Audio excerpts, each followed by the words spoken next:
This is the first time I've ever talked about a neck tube.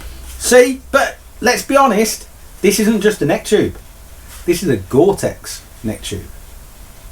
And it's got these two little elasticy bits. Guess what the elasticy bits are for?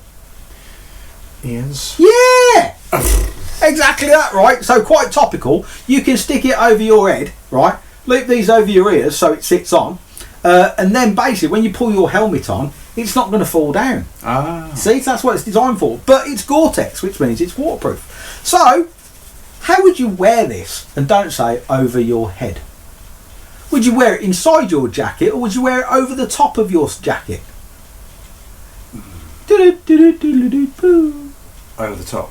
Correctamundo, my friend. You would wear 50-50 guess. See, but why would you wear it over the top? Why? Because it's Gore-tex. Yeah. It is sealing basically from your ear hole down to over your neckline. So you'd run it over the cuff of your jacket. Why? Because you'll know what it's like. You're riding along, you tilt your head forward, the water goes down the back of your neck, right?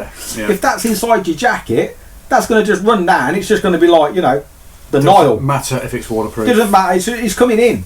Simple as that. So if this sits over the top of your jacket, over the neck, over the cuff of your jacket, you ain't going to get any water ingress over the top. How cool is that? That is very cool. It is. It's a great idea. It's a Gore-tex neck tube. Great idea. That's all we can say. Or it's a mini skirt for a mouse. We'll leave it there. TTFN.